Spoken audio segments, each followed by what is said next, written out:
শুরু করছি আজকের গল্প শিবরাম চক্রবর্তীর লেখা ঘুমের বহর। ঘুমুলে নাকি সার থাকে না, শুধু সার, সার বা কিছুই থাকে না বুঝি। সেই কারণেই পণ্ডিতেরা ঘুমকে অসার বলে থাকেন। কিন্তু আমার মতে ঘুমই হচ্ছে এই জীবনের সবচেয়ে সারালো জিনিস। কিন্তু মশাই, বলুন তো, জীবনের এই সার ভাগে যদি কোনো সার এসে ভাগ বসায়, সেটা কি একটা জীবন মরণ সমস্যাই হয়ে দাঁড়ায় না? জীবন আমাদের ঘুমোতে ওস্তাদ, বিছানায় গড়ালো কি মরাও, দেখতে না দেখতে ওর নাক ডাকছে। শুনতে শুনতে দেখো, রাতভর জেগে জেগে শুনতে থাকো ওই কারা না কারা। জীবনকে আমরা সাধলাম, যাবি দেখতে, শহর থেকে বয় স্কাউটরা এসেছে, ছাউনি ফেলেছে সিঙ্গিয়ার মাঠে, ক্যাম্প ফায়ার, আরে কত কি নাকি হবে আজ রাত্রিরে। যাস তো আমাদের সঙ্গে চল। ঘাড় নাড়ল জীবন। আমার তো আর খেয়ে দেয়ে কাজ নেই। কি তোমার কাজ শুনি? কাল তো রোববার। খেয়ে দেয়ে যা কাজ, ঘুম লাগাবো। হোস্টেলের সুপারিনটেন্ডেন্ট ছুটি দিয়েছিলেন আমাদের, রাত 10টার মধ্যে ফিরলেই চলবে। 10 মানেই 11, আর যেখানে 11 সেখানে 12টা বাজিয়ে ফিরলেও দেখবার কেউ নেই। সুপার কিছুতেই অত রাত অব্দি জেগে থাকবে না, ঠিক সময় ফিরছি কিনা দেখবার জন্যে। এতগুলো সুযোগ সুবিধা জীবনে কবার আসে, আর সবার সামনেই এগুলো সমভাবে উন্মুক্ত। জীবনের সামনেও উন্মুক্ত করা হলো।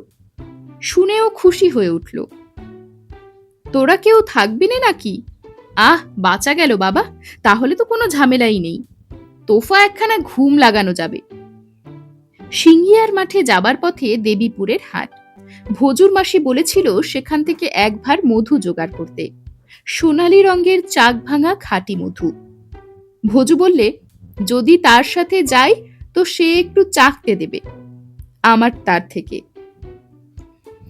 এত মধুর কথা আমি ভজুর মুখে কোনোদিন শুনিনি। শুনে মধুর লোভে হোস্টেলের ছেলেদের দঙ্গল ছেড়ে ভজুর সঙ্গ নিলুম। দেবীপুরের শনিবারই হাট তখন ভাঙো ভাঙো। সেই ভাঙো হাটে মধুওয়ালাদের খুঁজে বের করতে সন্ধে উতরে গেল। ভজুর মাসি থাকেন কলকাতায়, বোনের গায়ে বেড়াতে এসেছেন, মধুর জন্যেই নাকি। কলকাতায় খাঁটি মধু বিরল। ঝোলা গুড়কে জল দিয়ে আরো জাল দিয়ে ফেটিয়ে ফেটিয়ে আর ফুটিয়ে ফুটিয়ে আরো বেশি ঝুলিয়ে বোতলে ভরে মধু বলে চালানো হয়। দেখতে হুবহু মধুর মতো হলেও তার সোয়াদ নাকি তেমন সুমধুর হয় না। কে নাকি বলেছে ভজুর মাসিকে বনগ্রামে মধু মেলে, আর তেমন মধু নাকি কোনোখানে মেলে না। তাই বোনকে চোখে দেখার সাথে বন্য মধুর সোয়াদ চেখে দেখার লোভেই বনের গ্রামে এই বুনো গায়ে তিনি এসেছেন। এক ভার মধু কিনল ভজু। আমি বললাম, কই দে, চাকতে দিবি বলেছিলিস। এখন কি রে, এখন কি? ফরমাসি মধু যে, মাসিমাকে আগে দি, দিয়ে তারপর তো। তার জার ভর্তি হবার পর ভারের গায়ে যা লেগে থাকবে তার সবখানি তো আমাদের, তোর আর আমার। জারের কথায় আমি ভারী বেজার হলাম। যা, রেখে দে তোর মধুর ভার, তোর মাসির ভাড়ারে। চাইনে আমি চাকতে, ফরমাসির মধু তোর ফর মেশো রেখে দেগে। তারপর ভার ঘাড়ে করে আবার আমাদের যাত্রা শুরু হলো। হাট ভেঙে আমরা সিঙ্গিয়ার পথ ধরলাম।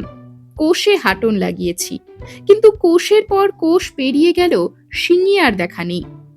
এদিকে কোষে কোষে ধুল পরিমাণ, ধুলোর আর পরিমাণ হয় না, পাড়াগার রাস্তা তো। এর মধ্যে সরু এক ফালি চাঁদ উঠেছিল। ভজু বললে, চ, মেঠো পথ ধরা যাক, তাহলে আর এই ধুলো ঠেলতে হবে না, মাঠে মাঠে শর্টকাট করে চলে যাওয়া যাবে বেশ। মেঠো পথে পা দিতেই চাঁদটাও যেন মেঘের সঙ্গে লুকোচুরি খেলতে লাগলো। এই এক ছিড়ে কালো, তারপরেই ঢালাও আধার।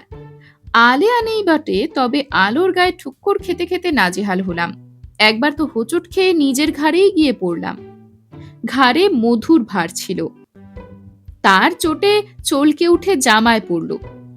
এমন চটে গেলাম নিজের ওপর যে বলবার নয়, চটচটে হয়ে গেল জামাটা।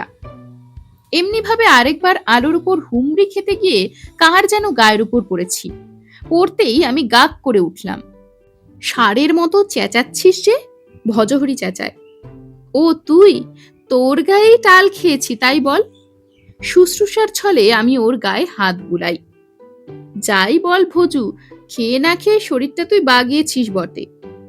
আমার কথায় ভোজু এবার গাক করে, ষাঁড়ের মতো চেঁচায় না, ছি। আমি বলি, যা চেহারা পেয়েছিস, পেয়ে আবার গাক করছিস? আহা, তোর মতন এমন নধর দেহ যদি আমার হতো রে ভাই।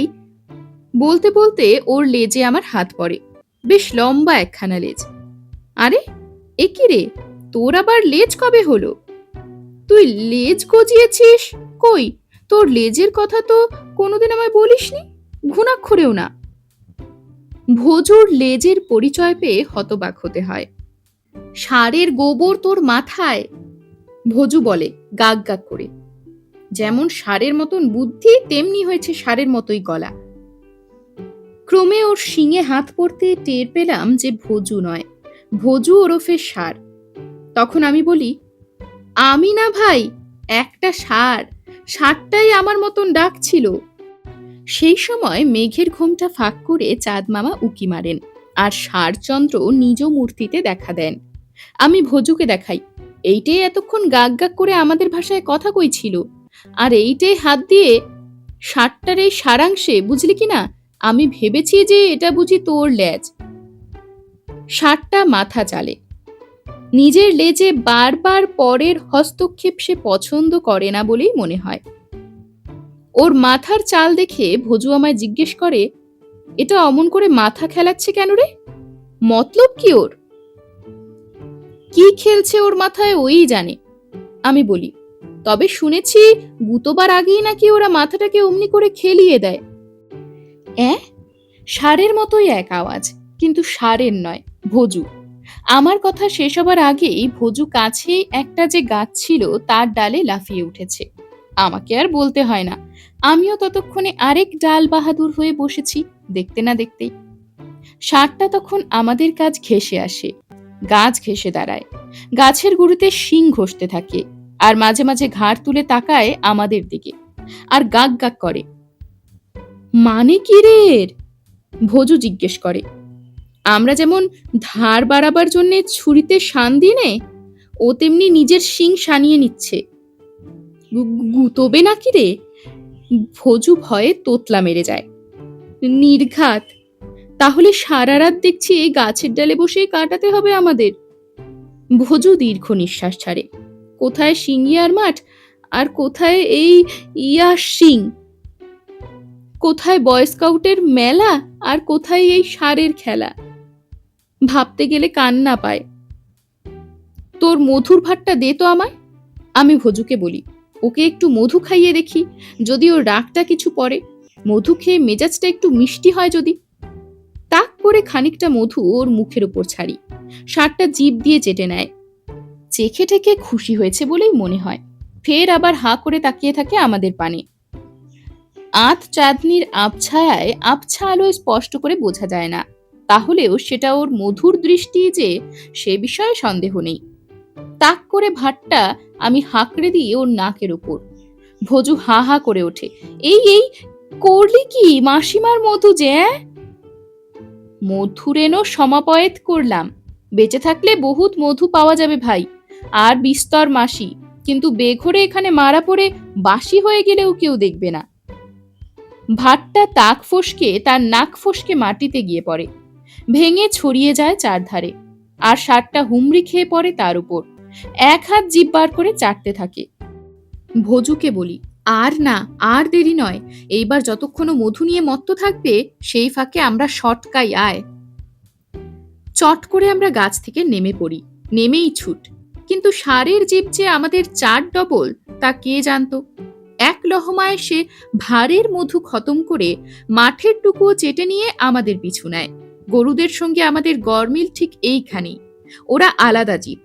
কোথায় একটা ভালো জিনিস পেলে আমরা ধীরে সুস্থে তাড়িয়ে খাই, আর ওরা তাড়াতাড়ি খেয়ে তারপরে তাড়ায়। যার নাম নাকি রোমান্থন, 4 পা তুলে আমাদের তেড়ে আসে। ষাঁড়টা বোধহয় গুতুতে আসছে না রে। ছুটতে ছুটতেই ভোজুকে বলি, মনে হচ্ছে আরো মধু পাবার জন্যেই। তোকে বলেছে? একবারে আর কি হবে ওর, এক জ্বালা হলেও কিছুটা হতো না হয়। পড়ি কি মরি করে ছুটেছি। এটাকে কবির ভাষায় বলতে গেলে আকাশ জুড়ে মেঘ করেছে চন্দ্র ডোবে ডোবে। ষাঁড় ছুটেছে পিছু পিছু মধুর লোভে লোভে।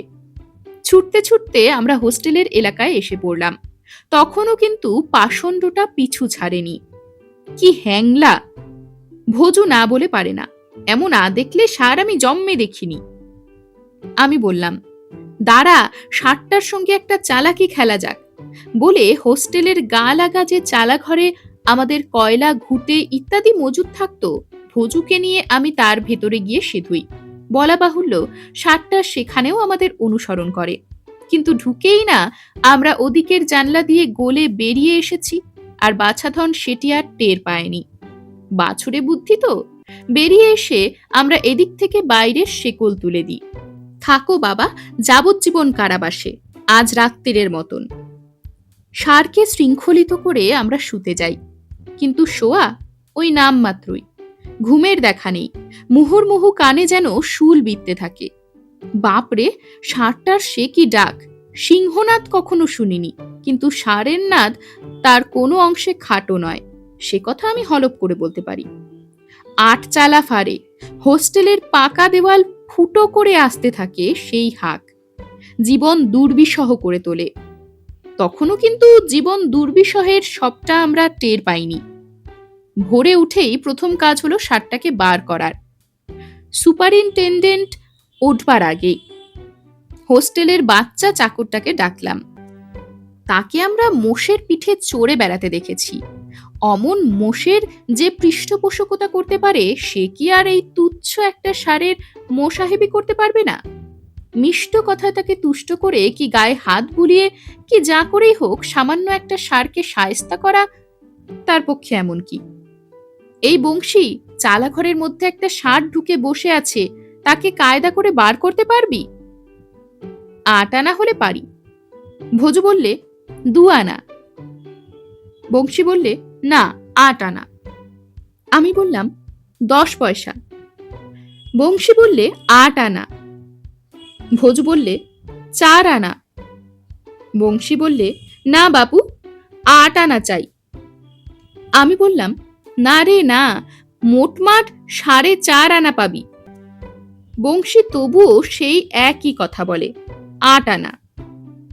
ভোজু বলে 6 আনা। আমি বলি 6.5 আনা। ভোজু যেন হঠাৎ খেপে গিয়ে বলে উঠল, 8 আনাই দেব, কিন্তু ষাঁড়টাকে বার করা চাই। বংশী তখন লম্বা একটা বাঁশ নিয়ে এলো। তারপরে আটচালার পেছন দিয়ে জানলা গলিয়ে সেই বাঁশ দিয়ে খোঁচাতে লাগলো ষাঁড়টাকে। বংশী আর বংশ দুজনে মিলে কি করলো তারাই জানে। একটু পরেই আমরা চালাটার এধার ফুঁড়ে একজোড়া শিং বেরুতে দেখলাম। তারপর সেই শিংয়ের পিছু পিছু গোটা ষাঁড়টাকেই বেরিয়ে আসতে দেখা গেল। লেজ আর আওয়াজ একসঙ্গে তুলে শিং নাড়তে নাড়তে হুড়মুড় করে বেরিয়ে এলো পাষণ্ডটা। বেরিয়েই আর কোনো ধারে না তাকিয়ে দুধদার এক ছুট লাগালো মাঠের দিকে। আর আমাদের বংশী সব অংশে ছুটলো তার পিছন পিছন। সে দৃশ্য দেখবার মতোই, কিন্তু এসবেরও বড় আরেক দ্রষ্টব্য ছিল। সেটা দেখা দিল তারপরেই। জীবন আমাদের বেরিয়ে এলো চোখ রগড়াতে রগড়াতে। ঘুটের ঘাটি সেই আটচালার আড়ত ভেদ করে। শিং দিয়ে ষাঁড়টা যে দরজা বানিয়েছিল, সেই দরজাটা দিয়ে এলো আমাদের জীবন, ষাঁড়ের পদাঙ্ক অনুসরণ করে। তুই কি ছিলিস নাকি রে ওর ভেতরে, ওই আটচালায় সারা রাত? অবাক হয়ে আমরা জীবনকে দেখি, আমাদের জীবনের অষ্টম আশ্চর্যকে। এই কি তোর ঘুম ভাঙলো নাকি রে? ভোজু ওকে শুধোয়। ঘুমোতে পেলাম কোথায়, আরামে যে একটু ঘুমোবো তার জো কি? চোখ মুছতে মুছতে জীবন জানায়, যা ঝড় বৃষ্টি গেছে কাল রাত্রিরে, যত না বৃষ্টি তার চেয়ে ঝড়, যত না ঝড় তার চেয়ে বেশি মেঘের ডাক। মেঘের ডাক বলিস কি রে? বলছি কি তবে, ভাবলুম যে তোরা নেই, কোনো ঝামেলা হবে না, আরামে ঘুমোনো যাবে। কিন্তু হোস্টেলে কি তোরা ঘুমোতে দিবি? 11টার সময় ফিরে এসে হই হল্লা লাগাবি সবাই। আমার সাধের ঘুমটাই মাটি করবি তখন। তাই ভাবলুম তার চেয়ে চলে যাই আটচালায়, কাঠকুটরো সরিয়ে ঘুটেদের সরিয়ে হটিয়ে মজা সে ঘুম লাগাই গে একখান। তা তা তোর বেশ ঘুম হয়েছিল তো? ঘুমিয়েছিস তো ভালো করে? টের পাসনি কিচ্ছু? ভোজুর কথা আমার কথার পিঠেই। ঘুম? তা ঘুম একরকম হয়েছে, কেন, কি টের পাবো বলতো? সে একটু অবাক হয়। এই এই একটু ইতর বিশেষ। ভোজু একটু ঘুরিয়ে বলে, কারো হাঁক ডাক? বললাম কি তবে, ঝড় বৃষ্টি কি কম গেছে কালকে? আর কি বাজ পড়া আওয়াজ রে ভাই! আর ঝড়েরও কি তেমনই দাপট! হাওয়ার চোটে একগাদা ঘুঁটে এসে পড়েছে আমার ঘাড়ের ওপর। কখন যে তার কিছুই আমি টের পাইনি। সকালে উঠে দেখলাম সারা গায়ে ঘুঁটের লেপ মুড়ি দিয়ে শুয়ে আছি। কিন্তু আওয়াজটা যা, বাপরে, ঘুমের মধ্যেও হানা দিয়েছে আমায়। রাতভর কি করাক্কর! এমন মেঘের ডাক জীবনে শুনিনি। জীবনের ঘুম কাহিনী, কিংবা ঘুমের জীবন কাহিনী, হাঁ করে শুনি আমরা। এরকমই আরো সব গল্প পেতে চ্যানেলটিকে সাবস্ক্রাইব করে দেবেন। আর গল্পটি যদি ভালো লেগে থাকে তাহলে লাইক, শেয়ার আর কমেন্ট করে দেবেন।